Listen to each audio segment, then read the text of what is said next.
તો કેમ છો મારા ક્રિકેટ પ્રેમી મિત્રો? ફરી એકવાર નવા વિડીયોમાં આપ સૌનું સ્વાગત છે. આપણે એક નવો વિડીયો લઈને આવી ગયા છે કાલની મેચના બંને મેચના રિવ્યૂનો. કાલનો દિવસ આઈસીટીના બધા જ ફેન્સ માટે એક ખૂબ જ સારો એવો દિવસ રહ્યો. બંને મેચ ઇન્ડિયાના પર્સપેક્ટિવથી ખૂબ જ મહત્ત્વની હતી. બંને મેચમાં ઇન્ડિયાની ટીમને જે જોઈતા હતા તેવા પરિણામો મળ્યા છે અને હવે જે ઇન્ડિયા આ વર્લ્ડ કપમાં વેન્ટિલેટર પર હતું તેનાથી હવે ખૂબ જ આ ટુર્નામેન્ટમાં એવું લાઈવ થઈ ગયું છે. હવે ઇન્ડિયાનું નસીબ પોતાના હાથમાં રહેલું છે. ક્વાર્ટર ફાઇનલ થઈ ગઈ છે. વેસ્ટ ઇન્ડિઝ વર્સિસ ઇન્ડિયા એક મતલબ કહીએ ને કે ક્વાર્ટર ફાઇનલ સમાન મેચ થઈ ગઈ છે.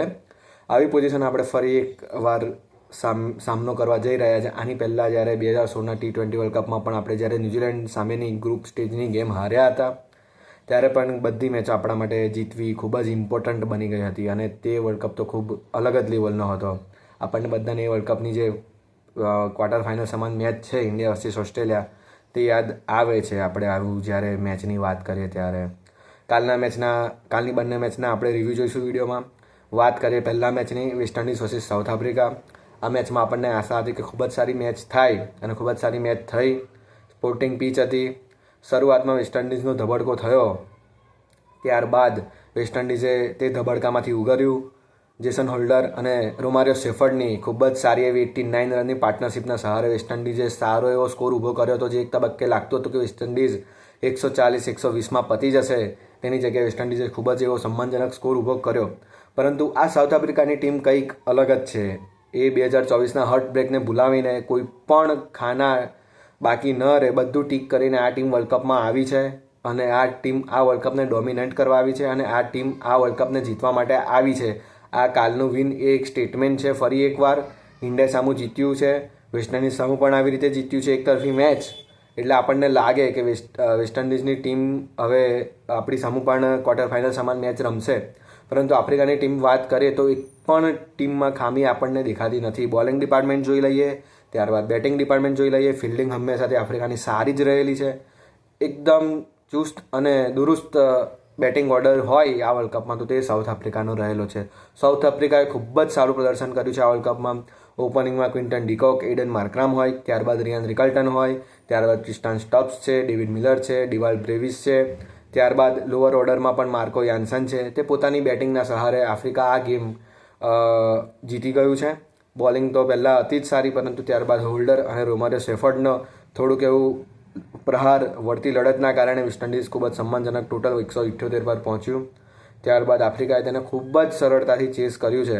આપણે કાલે પણ વિડીયોમાં વાત કરી હતી. બપોરની મેચ હતી નરેન્દ્ર મોદી સ્ટેડિયમમાં, તેથી કોઈ પણ ટીમ ટોસ જીતીને બોલિંગ પસંદ કરીને બીજી ઇનિંગમાં ચેસ કરવાનું પસંદ કરશે અને કાલે સાઉથ આફ્રિકાના કેપ્ટન એડન માર્કરામે પણ એવું જ કર્યું.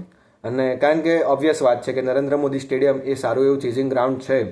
એ અલગ વાત છે કે આપણા બેટ્સમેનો તે દિવસે કેપિટલાઇઝ ના કરી શક્યા. તે દિવસે જો આપણા બેટ્સમેનો પણ કેપિટલાઇઝ કરી શક્યા હોત તો એ ટાર્ગેટ પણ ખૂબ જ સરળતાથી પાર થઈ શકતો હતો. કાલે જે રીતે આફ્રિકાએ ઇનિંગ આગળ વધારી છે, જે રીતે એ લોકોએ શોટ રમ્યા છે, એક સ્ટેટમેન્ટ વિન બધી ટીમોને આપ્યું છે કે આ વર્લ્ડ કપ તે ફક્ત આફ્રિકાનો જ છે, ના કે કોઈ બીજી ટીમનો.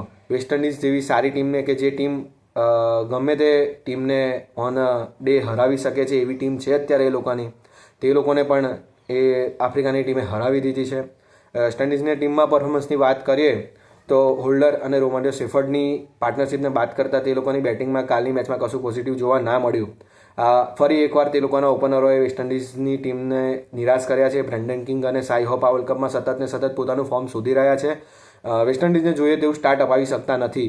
જો તેઓ કાલે પણ એવું સ્ટાર્ટ અપાવી શક્યા હોત તો તેઓ સારો એવો સ્કોર ફિનિશ કરી શક્યા હોત, 200-220 મારી શક્યા હોત તો એક ફાઇટિંગ ટોટલ રહેત આ ગ્રાઉન્ડ પર. પરંતુ તેઓએ કેપિટલાઇઝ ન કરી પોતાની ઇનિંગને શરૂઆતમાં.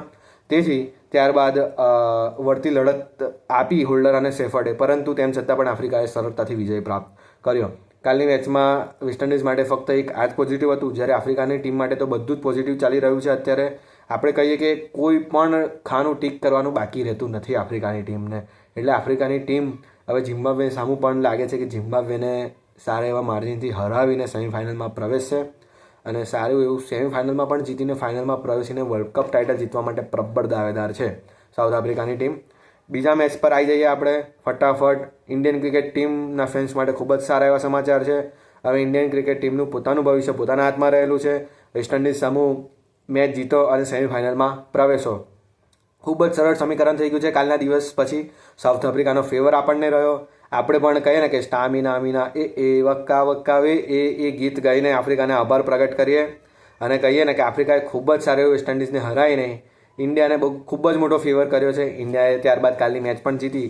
હવે આપણે કહીએ કે ક્વાર્ટર ફાઇનલ સમાન જંગ થશે વેસ્ટ ઇન્ડિઝ વર્સિસ ઇન્ડિયા, અને એ પણ ઈડન ગાર્ડનના મેદાન પર. એટલે કહે ને કે એક અનધર સીટેડ ક્લેશ થવાનો છે, જે આપણે બધા મિસ કરવાનું આમ કહે ને કે ભોગવી શકીએ તેમ નથી. એક ખૂબ જ મજાની એવી મેચ થશે ઈડન ગાર્ડનમાં.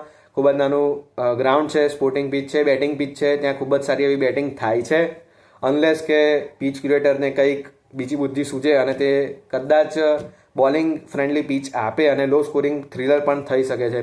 આપણે વેસ્ટ ઇન્ડિઝની જે યાદગાર મેચ યાદ કરી ઈડન ગાર્ડન પર, તો જે આપણને બધાને ખબર છે 2016ની વર્લ્ડ કપ ફાઇનલ, કે જે એક લો સ્કોરર થ્રિલર હતી અને તેમાં પણ કહે ને કે ઇંગ્લેન્ડનું પલડું 15 ઓવર સુધી ભારે હતું મેચમાં. ત્યારબાદ છેલ્લી 5 ઓવરમાં વેસ્ટ ઇન્ડિઝની ટીમ મેચ ખેંચી ગઈ હતી અને વર્લ્ડ કપ જીતી ગઈ હતી. એટલે આપણને બધાને ઈડન ગાર્ડન પર વેસ્ટ ઇન્ડિઝની એ મેચ યાદ આવે.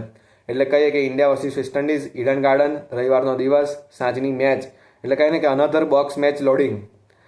કાલની મેચની વાત કરીએ ઇન્ડિયા વર્સિસ ઝિમ્બાબ્વેની, તે મેચમાં પણ આપણે કહીએ વાત કરી હતી કે ચેપોકનું ગ્રાઉન્ડ છે, સ્પિન ફ્રેન્ડલી પીચ છે. શરૂઆતમાં ટીમ કહીએ ને કે સ્કોર ઊભો કરીને ડિફેન્ડ કરવાનું પસંદ કરે છે. ઇન્ડિયાની ટીમની પહેલી બેટિંગ આવી. બધા આપણે જોઈ શકીએ છીએ કે ઇન્ડિયાના ટીમના બેટ્સમેનોએ થોડુંક કંઈક ફોર્મ મેળવ્યું છે. અહીંયા કેટલાક લોકો એવી ચર્ચા કરે છે કે ઝિમ્બાબ્વે જેવી ટીમ સામું રન મારીને ઇન્ડિયાએ ફોર્મ પ્રાપ્ત કરી લીધું, એવું ન કહી શકાય. પરંતુ આ લોકોની હિપોક્રેસી કહી શકાય. કારણ કે જે ઝિમ્બાબ્વેની ટીમ ઓસ્ટ્રેલિયા સામું જીતે છે, શ્રીલંકા સામું જીતે છે, ત્યારે આપણે કહીએ છીએ કે કોઈ પણ ટીમને નબળી ન આંકી શકાય. બધી ટીમો આ વર્લ્ડ કપમાં સારી એવી તૈયારી કરીને આવી છે. તેથી આપણે કાલની મેચને પોઝિટિવ ઇન્ડિયાના બેટિંગના પર્સપેક્ટિવથી લેવી જોઈએ. અભિષેક શર્મા, સંજુ સેમસને ખૂબ જ સારી એવી બેટિંગ કરી. પહેલી વાત તો ટીમ મેનેજમેન્ટે ખૂબ જ સરસ નિર્ણય લીધો.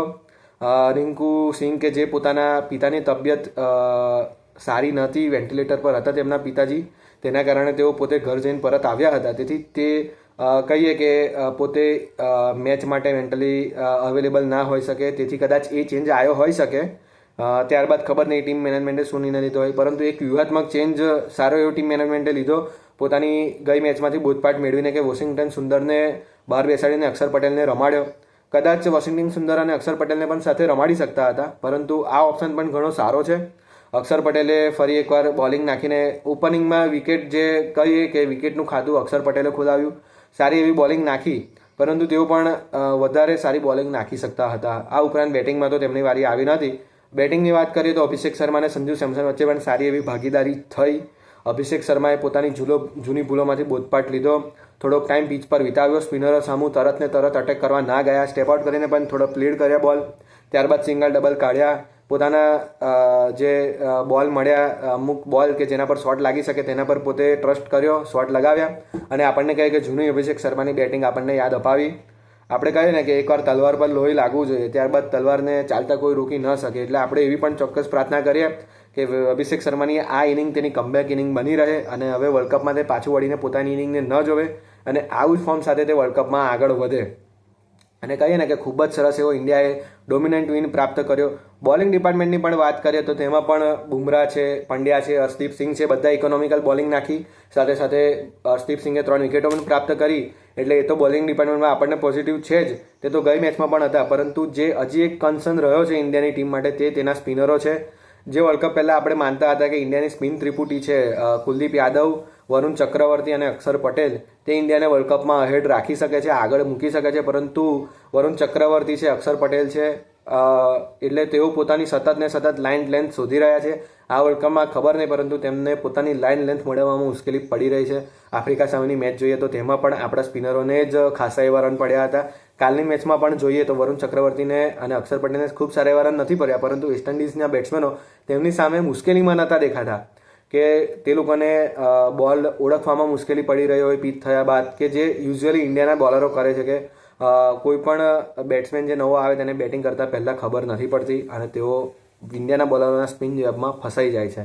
એટલે સ્પિનરોએ સારું પરફોર્મન્સ કરવું પડશે. આ ઉપરાંત આવતી મેચ ઈડન ગાર્ડન પર છે, ત્યારબાદ સેમિફાઇનલ પણ થવાની છે, તો તેની પહેલાં સ્પિનરો પણ પોતાનો બોલિંગ પ્લાન ક્લિયર કરી લે, તે પણ ઇન્ડિયા માટે સારું રહેશે. આ ઉપરાંત બેટિંગમાં પણ આપણે જોઈએ તો કાલે પણ થોડા હિકઅપ્સ હતા. જો ઝિમ્બાબ્વે પોતાના 2-3 કેચો ફિલ્ડિંગમાં સારી રીતે પકડી લેતું તો આપણને બેટિંગમાં પણ થોડી મુશ્કેલી આવતી.